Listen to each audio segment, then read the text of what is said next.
It's a weird situation. So, my 26-year-old male best friend is Derek, a 26-year-old male. We've been best friends since we were 8 years old. However, he lived with my family during high school and college due to some family issues. My parents call him their bonus kid, and we are like brothers at this point. So, I don't trust his girlfriend of 3 years, Nicole, who is 25. She always gives me bad vibes, and she lies about little things for no reason. Unfortunately, she and Derek have a lot of similar experiences and hobbies, and he's head over heels for her. I've always been respectful to her, but I'm always looking out for Derek. Unfortunately, my girlfriend thinks he's blind with love. So Nicole is now 8 months pregnant. Derek comes to me asking me to be the godfather and legal guardian. Ex-Derek works a dangerous job, so it wouldn't be crazy for something to happen to him. Nicole was on board with this too. I told him I would do that if he'd get a DNA test done first. He was shocked and asked why. 7 months ago, Derek and Nicole broke up for a couple of days. She claimed nothing happened with anyone else and just sat home and cried. But why not make sure? Why would it be an issue if she had nothing to hide? But my most significant reason is what Nicole did with her sister. So Equal's sister had a kid. She claimed her boyfriend was the dad. He wasn't, and she knew he wasn't. Nicole lied straight to her sister's boyfriend for years. So Nicole knew the whole time that her niece wasn't his kid. Everything came out eventually. The dude left, and Nicole blamed the ex-boyfriend for not loving his kid. Regardless, I told her it wasn't his kid, and she knew it. When I called Nicole out, she said it wasn't her place to tell him.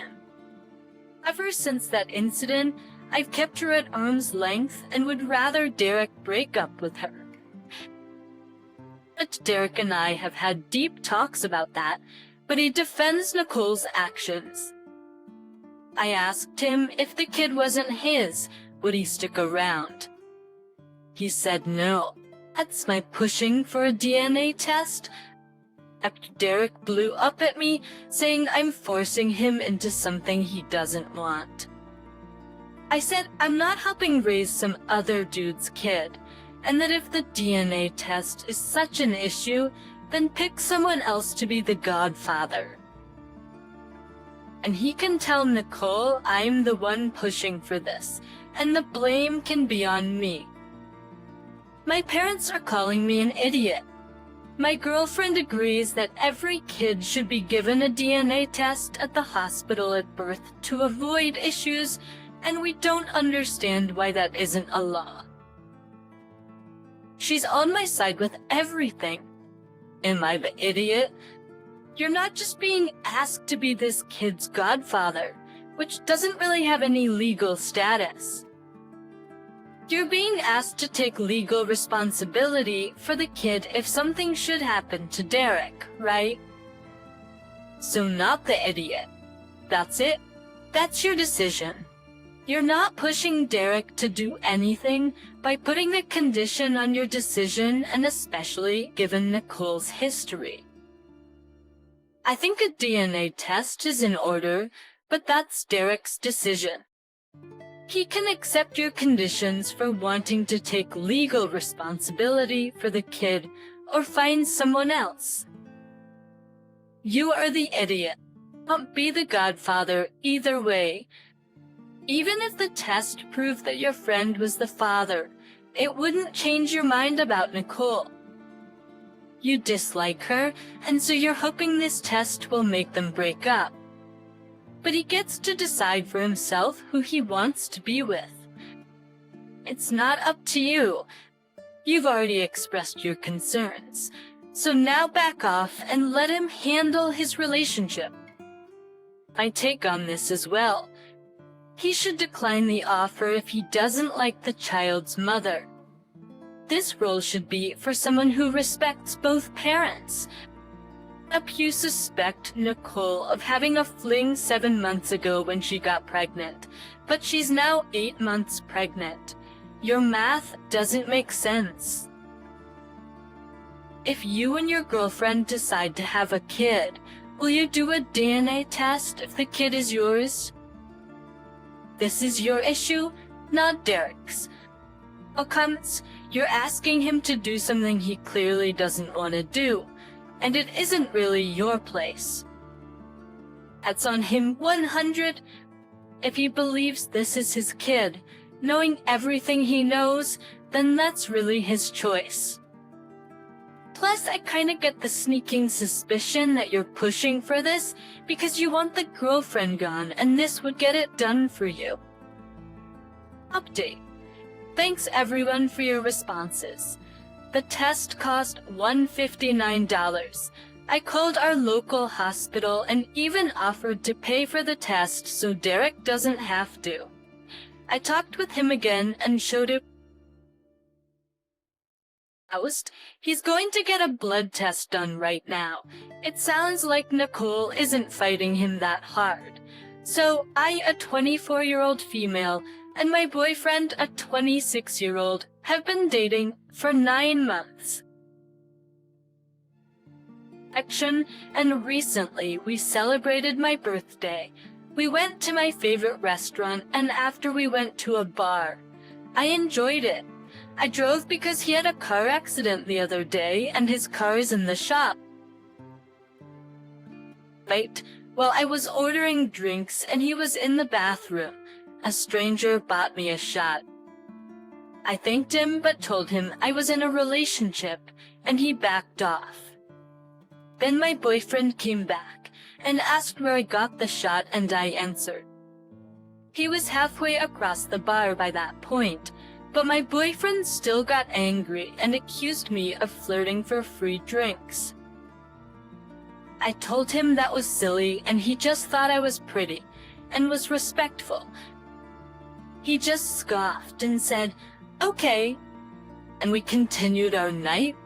He gets progressively more intoxicated and starts bringing up the man who bought me a shot and asked me if I told him I'd sleep with him for a free drink.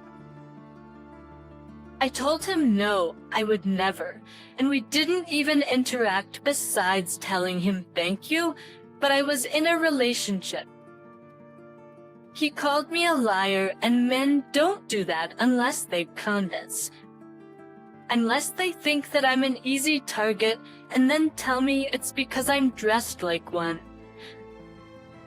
I'm wearing a bodysuit and a skirt, maybe a little cleavage, but not anything indecent.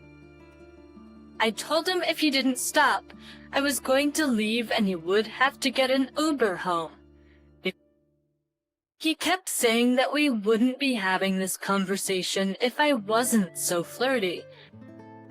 I told him again if he kept talking to me like that, I would leave him here. He scoffed and told me I wouldn't do that because I know better. I got up, grabbed my purse, and told him to Uber back to his apartment because he wasn't welcome at mine.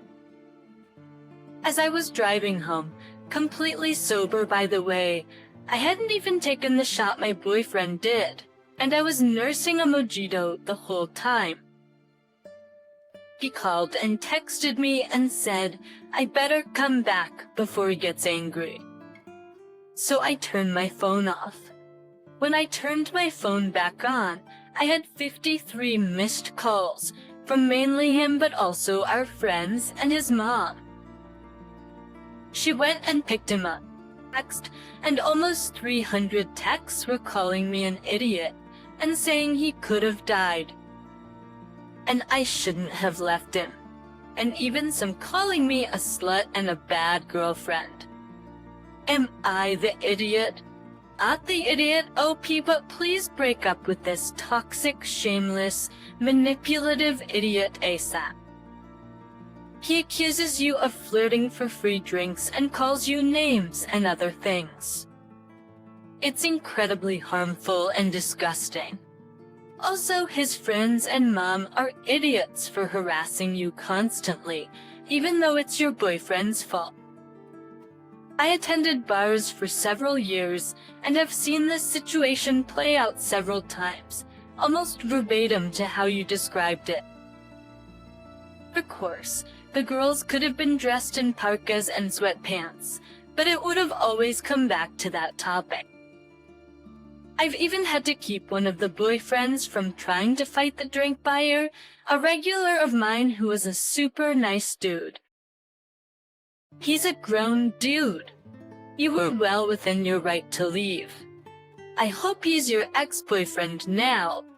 I dump him hard after this display of insecurity and misogyny. That's hilarious. It's not hard to imagine what kind of woe is me stories he told his mommy on that drive home. Lose this jerk. Block his number and feel grateful you only lost 9 months of your life. He's an insecure idiot and mama's boy. Red flags, darling. I, a 22-year-old female, went to a wedding recently for my friend's 22-year-old cousin. My friend brought me along for emotional support since she was forced to go. My friend didn't like her cousin because, simply put, the cousin was horrible to my friend. She would make fun of my friend's appearance, which included anything from weight, hair, skin, etc., despite my friend being drop-dead gorgeous. This has led to having major self-esteem issues. On top of that, there's a 10-year age gap. There was a significant age gap between my friend and her cousin, meaning it was literally, at one point, an adult bullying a child. My friend's cousin is also awful. She's a mean girl who gossips and fights with everyone. However, my friend's parents believe that family is forever, no matter what. So, she was dragged to the wedding, meaning I got dragged along as well. The ceremony happened and we moved to the reception. Everything went surprisingly smoothly until I started dancing with one of the groomsmen on the dance floor. The bride didn't like this. I know because she came up and asked me what I thought I was doing. I was confused and asked her what she meant. She asked me why I was all over him, meaning the groomsman. I didn't know why she was upset about it. After all, she had a new husband whom she should be celebrating with. My friend intervened after she noticed the bride talking to me angrily. The bride, her cousin, turned to my friend and asked why she had brought this cow to her wedding. I wasn't too surprised given the stories I've heard about her, but that still stung. And my friend told her to back off, and not to say that to me. The bride said I was a witch for dancing with the groomsmen. My friend explained that the groomsman I was dancing with was her ex-boyfriend. I turned to the bride and told her that she'd just married another man, so it wasn't like she wanted her ex-boyfriend back. She then told me that the chances were still high, and that I had no right to put my hands on him. I laughed and said, "Oh, so you're the one who's actually a witch." After that, the bride lost it, screaming at me, cursing at me, crying, while her husband was trying to escort her away. And all the while, I was laughing my head off. I had a few drinks then. Finally, my friend escorted me away back to our table. Now, I feel like I may be the idiot for saying that to the bride at the reception, as much as I hate her. According to my friend, she's been getting calls and texts from angry family members, asking the both of us how we could ruin the bride's big day. So am I the idiot? I'm sorry. Did the bride at her wedding say that the chances were high that she'd get back together with the groomsman, ex-boyfriend? It sounds like you just called a spade a spade. Well, not exactly the most mature or polite. Not the idiot. Your husband patting her arm and going, there, honey. You're completely right. You could get back together with Chad. I'm here and I support you. Holy crap. I think you found the only circumstance on Earth where I would say calling the bride names doesn't make you the idiot. Well done. Tell your buddy to put her phone in a drawer until this blows over. For dog's sake, she's getting married and still wants to keep her ex at arm's length. Also, bullies suck and your friend's family are a bunch of huge idiots for allowing her cousin to treat her like that ever since she was a child. I feel sorry for your friend getting dragged into all of this. For your friend getting crappy messages from family, but that's more about the family than what you did. I think the most unfortunate person in this scenario is the husband, the poor man. A background. I have a fairly successful real estate company. About 15 years ago, I was engaged and she cheated on me. Following that, I changed my will so that my sisters and my nieces and nephews would inherit what I have after I passed, because I decided never to have a partner ever again. My sisters only knew I changed my will because I told them this while drinking at a New Year's Eve party in 2007. About 6 years ago, I met Anne. We ended up in the same ward after having cancer treatments and started talking, and things went from there. I'm not ashamed to admit I think she's the bee's knees. We've been together ever since. Some of my family is aware of this, but has been unwelcoming to Anne for reasons that have never been clear. There's no significant age difference. We're all white, no religious issues, etc. However, I figured it out recently when one of my sisters approached me and asked whether I wanted input on which college her eldest was going to. I was confused as to why it involved me, and she explained that, of course, I would be paying for it. I was shocked and asked why she thought this, and she explained that I'd said I would leave everything to them 15 years ago. I laughed and pointed out that I was 24 and heartbroken at the time, and my sister and her husband were well off and should be supporting their own child, not asking me to. My sister went off about how Anne was stealing me and my money and assets away from the family, and how we have no children, so I should support my sister's children. It said that, of course, Anne would inherit from me, as she's my spouse, and that my sister needs to take her demanding attitude elsewhere. Not to mention that at 39 and 37, Anne and I can still have kids yet, and whether we did was none of my sister's business. We haven't spoken since, and my other sister's mad at me for leading them on for 15 years. I feel like I might be at fault here because I can see how they could assume that. But also, why did they take my intoxicated word for it and never bring it up since? Especially as I now know that neither is safe for their kids to go to college because they were relying on me to pay. I now understand why they don't like Anne also. Anne's very upset about the whole situation and blames herself for driving a wedge between my sisters and Mimi. Am I the idiot here? Sedated to add, I first developed cancer when I was 27, went into remission at 29, and it came back when I was 32. And I had surgery when I met Anna, but there is a good chance it'll come back. So I'm assuming this is why my sister didn't plan for their kids' college. It's not Anna's fault. You said you would never be with anyone after a hard breakup at 24 years old while drinking. How did they get from the idea of inheritance to you paying for college? Trying to get rid of Anna to make sure they get your money. Your family is entitled and horrible. Obviously, the plan was for Op to die before the kids reached adulthood.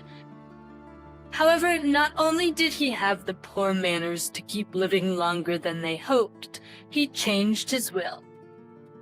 So, not only do they want Op dead sooner than later, they don't want Op to be happy while they're alive. They sound lovely. You aren't their personal piggy bank. If someone said that to me while they had been drinking with a freshly broken heart, I would completely dismiss it. Then to be so greedy that they automatically dislike Anna because it means they won't get an inheritance shows more about them than you. You have a right to be happy. They're not entitled to your money. I suggest you talk to a lawyer because if you leave them nothing, they'll probably try to contest your will. My girlfriend and I, both 22, have been together for about a year. During that time, neither of us have gone on vacation with our friends, and we haven't met each other's friends. Vacations, but click supporties. We live together and have a dog that she already had before we got together. She and her friends planned on going on vacation, but decided they weren't due to the funds and the inability to find a time that would work for them. I'm going back to my hometown to visit my parents next week, which we've known for months. Our dog was going to stay with her at ours, because my parents don't like dogs. A few days ago, she came home from her friend's house, super excited about something, and told me that she and her friends had spontaneously booked a vacation for next week. It was cheap, and they all had managed to get it off of work somehow. For instance, I asked her if she'd forgotten about my plans, and she said no, that I'll have to bring the dog with me. I said no. She's not my dog, and my parents won't want her to come, which started an argument. I ended up saying it was utterly inconsiderate of her to book the vacation without asking me, and that if she had any sense, she'd cancel it. She told me she couldn't do that without losing all the money, and that she shouldn't have to ask for permission to go on a trip with her friends. She left last night in a massive strop and went and stayed with her friend. My friends have said I'm idiot for how I handled it, but I don't think I am. The issue isn't her needing permission to go. She had a commitment to look after the dog, and she should have checked first. I think the bigger problem is that instead of figuring out how to solve the problem, she just walked out and went to stay with one of her friends. There are so many warning signs here. She knew the plan before she booked her last-minute vacay with the girls, including that there was an issue with pet care at your parents' since they don't like dogs, which is totally understandable. It sounds like she just expected you to cave and is throwing a tantrum that you didn't. This makes me think that this isn't the first time she's abused her power in the relationship to manipulate you. It might be worth thinking about the balance between you two.